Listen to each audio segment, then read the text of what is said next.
Hey, Ryan Heller here. I wanted to take just a few moments today to share with you some of my thoughts about hiring staff in a church planting situation.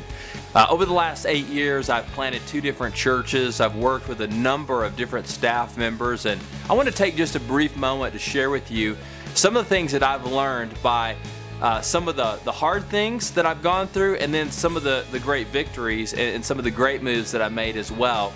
And let me just share with you some of these powerful thoughts today about successful hiring in a church plant. Obviously, as a church planter, you have limited resources. And the first thing that I do when I'm beginning to look for some new staff is I ask the question, do I have a volunteer that is already doing the job that I could elevate? If I was going to pay somebody, I would look around and find somebody who was already doing that job. And if that was a good fit, then we would just move them on into the job. The great thing about hiring people that are already in your church is that you already have worked with them, you already can see behavioral patterns and how well they fit and how hard they work and so forth and so on. Second of all, I would say don't get in a hurry.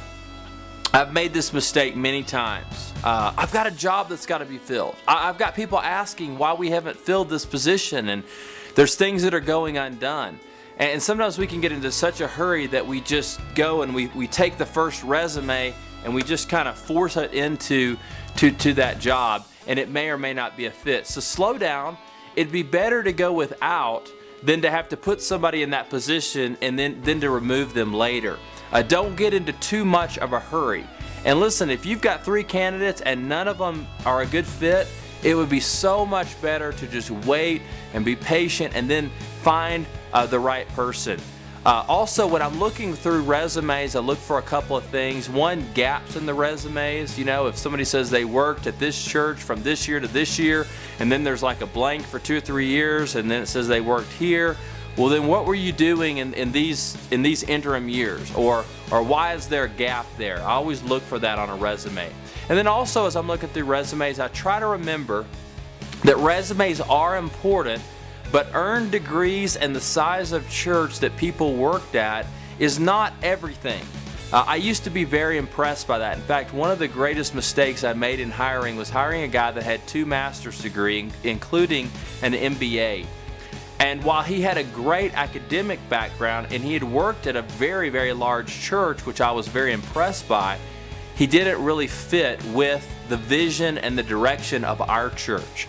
So we want to constantly be looking for people that fit with the vision of the lead pastor, not just people that have these graduate degrees or worked in these churches or have these credentials and backgrounds, but more importantly, who fits with the senior pastor's vision. If you have a vision to grow and to be evangelistic, we want to find staff members that fit with that, not people we have to work around or people that we have to drag along with us.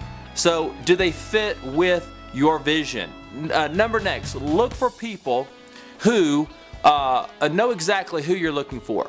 Develop a profile, write it out. These are the characteristics, these are the things that we want to find, these are the musts. These are maybe some things that we would like to have, but we could live without. And then these are the things that we really don't want to have in this candidate.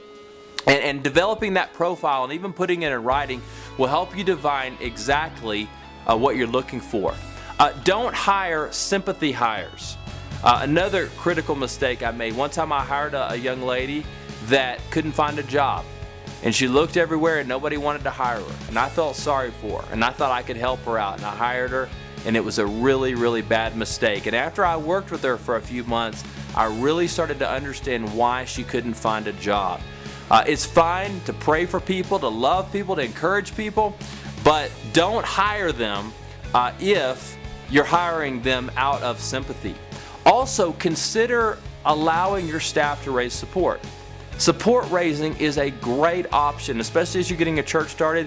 You can't pay for all the staff that you need, and that's why using volunteers and people that raise their own support is a fantastic option to help your church to grow and to have a greater depth of leadership when you really don't have the funds to do that. I love to hire people that are filled with optimism and hope and enthusiasm. In fact, as I'm going through the interview process, if I sense that somebody is very cynical and negative, that's usually a big deterrent to me in terms of hiring them. And if people are ever negative about their last job or their last church or other people, that's always a warning sign to me that they may not be a good candidate for us, because I found that people that were negative about their last church are more inclined to be negative about our church when we do something that maybe they don't agree with or understand.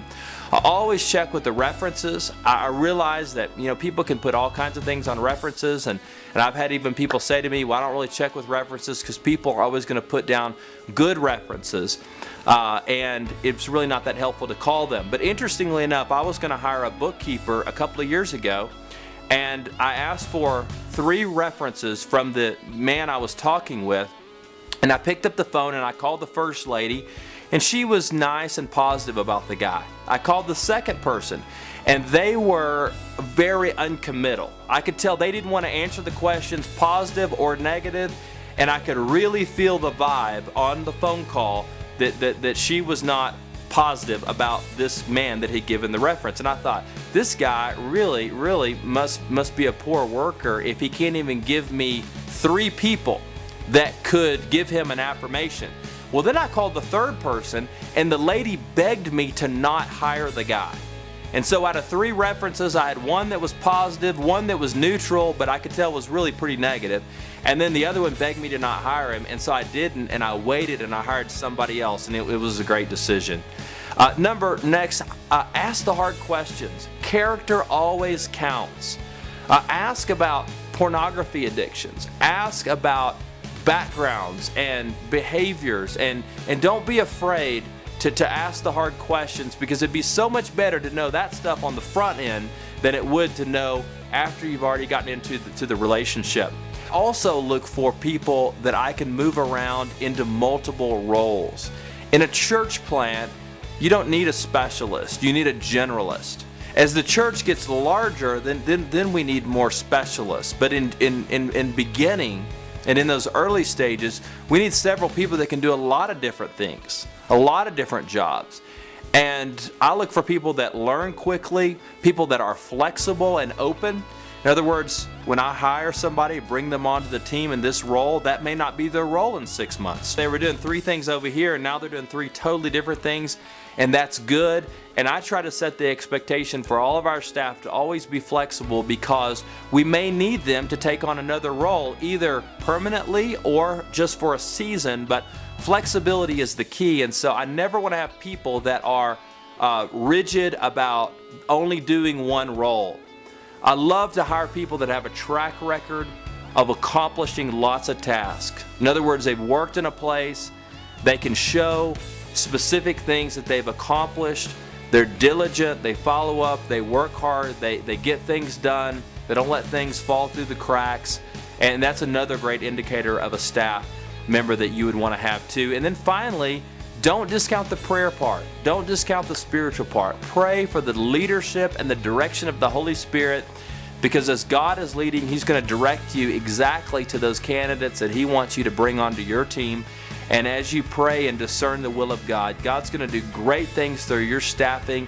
And listen, I believe that staffing is one of the most critical aspects of growing a dynamic church. And I hope that these things that I've shared with you this afternoon will be a blessing and an encouragement to you as you continue to grow your church and to bring people around you that are committed to changing lives just as you are.